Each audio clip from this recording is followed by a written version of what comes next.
Joining me now from Breitbart London, author of No-Go Zones, How Sharia Law is Coming to a Neighborhood Near You, Raheem Kassam. Raheem, thank you for being here.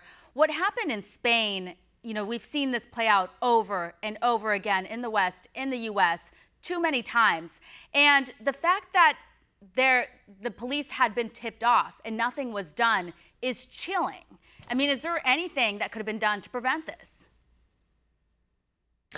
We don't know that exactly nothing was done. Our security services, especially across Europe, are incredibly thinly stretched at the moment, and they are so because we've had such a great and vast swathe of migration that is bringing with it terrorism, radicalism, female genital mutilation, you name it. We're seeing this happening all across Europe at the moment. So I wouldn't attack the police over this, but the political will or lack thereof.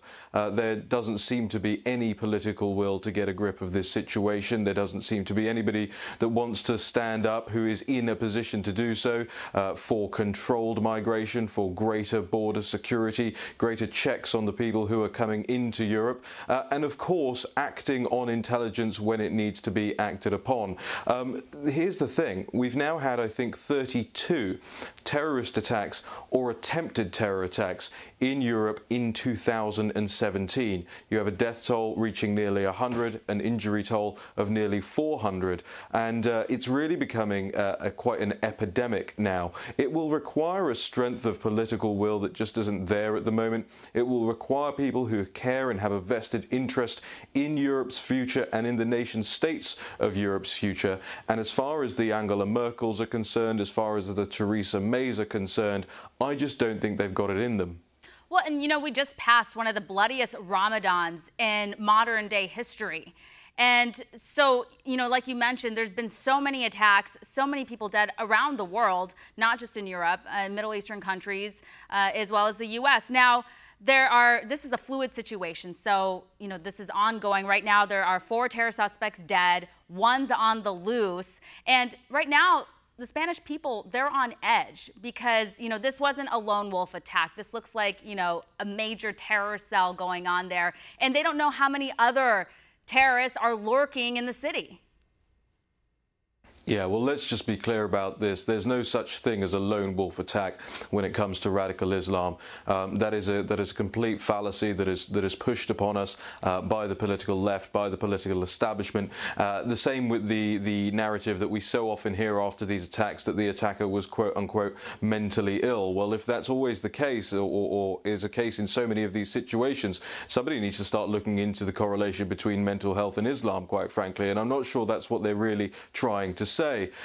We have in Europe now this fetishization of multiculturalism, the idea that people can do no wrong simply because they come from neighborhoods or countries or regions in the world which are either downtrodden, impoverished or war-torn. And unfortunately, we know that the first generation of migrants of this particular persuasion, Muslim immigration we're talking about here, when they came over into the West, they actually wanted to assimilate, they wanted to integrate. But over the course of the last couple of decades, their children and their children's children, what we're seeing is a shift towards fundamentalism, towards radicalism, towards literalist interpretations of the most violent passages of the Quran. And again, I probably couldn't even say these things to you if we were in the United Kingdom. Somebody would report me for hate speech. Somebody would report me for a hate crime. I might get a knock on my door from the police. But no such sort of things happen when we're discussing the most heinous cultural elements that are coming over into our countries. I mentioned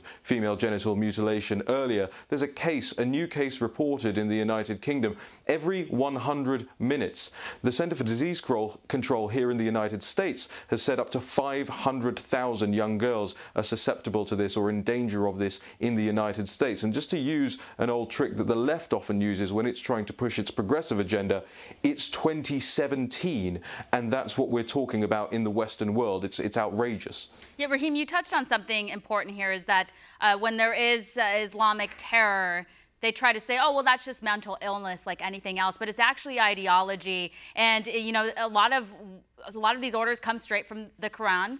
And we hear imams giving out some of the most vile hate speeches, and everyone just looks the other way. I mean, just a couple weeks ago in California, these imams were caught on video, even putting on their websites, they were telling their mosque goers to annihilate Jews, that that's okay. And so for some reason, the left just wants us to ignore this connection to Islam when it comes to radical Islamic terrorism. And in Spain, just a couple months ago, this number came out, they were monitoring over 1,000 people that could be potential terrorists. And we have that same problem here at home, where our FBI is monitoring around 1,000 terrorists. And do you think it's that we're just too PC to do anything about this? It's like we sit back, they're monitoring these guys, and some of these guys are committing acts of terror. And the FBI had been monitoring the terrorists from Orlando, the Pulse nightclub incident. Well, it didn't help that you had a person in the White House for the last 8 years that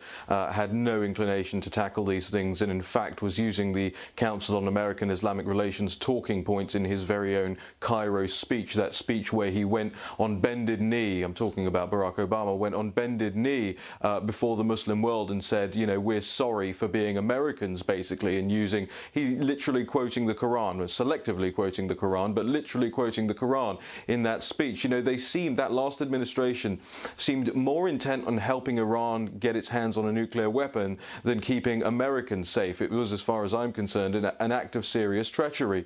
You have an FBI, you have a Department of Homeland Security that is overstretched when it's dealing with radical Islam. You know, my sources in there say to me, oh, we have to focus on Salafism, we have to focus on Wahhabism, but there are other strains you need to focus on. The Bora community are the ones that perpetuate this female genital mutilation. The Deobandis are the ones that are behind the Tablighi Jamaat sect that radicalized Saeed Farouk in San Bernardino. That was not very long ago. We seem to have these very short memories, and we have very little in terms of resources to deal with these things. There are two major steps that need to be taken, and far more corollaries off the back of those. But one is to get your immigration system under control. The RAISE Act that President Trump is proposing does that in part, but the other part of it as well is to help the law, help the authorities investigate and identify who these people are, the mosques that are preaching radical hate. And not like, by the way, you mentioned that imam in California, when he issues an apology, the media fawns over him and calls it a heartfelt apology for calling for annihilation of the Jews. I don't think that does it. I don't think that's good enough. And you know, I suppose it's a little bit cliche to say it, but we have to support you know, our boys in blue doing the tough job of rooting out this radical Islamic terrorism. Well, and you pointed out that the FBI can't do this all by themselves, and that's where people in the community need to speak out. A lot of people, you know, they say, if you see something, say something, but people are afraid to say something if that person happens to be Muslim because they don't want to be labeled as an Islamophobic person. So, you know, people need to step up in the community. Somebody must have known something in Spain. They must have, you know, been suspicious, but they were too afraid to come out. And just really quickly, we're almost out of time. I just wanted to get your reaction to Steve Bannon's exit from the White House. Well, Steve is a happy warrior, and he's somebody that's, you know, very principled, and he believes in what he believes in, and he firmly believes in what the Trump base wanted all along. You know, border control, get a hold of the trade issues. So I think he'll continue to fight for those things, whatever he does next. I think it's a shame for your White House that whiteboard, that list that he kept in his office of great achievements and things to come, is now no longer in there. It's probably in the back of some removals van somewhere. But yeah, you know, onward and upward, and we'll see if this now mostly Democrat-dominated White House continues along the MAGA agenda. Yeah. Really quickly, any word if he's going to go back to Breitbart? I'm not sure yet, but let me tell you something. There are a lot of people that inside Breitbart that really hope he does.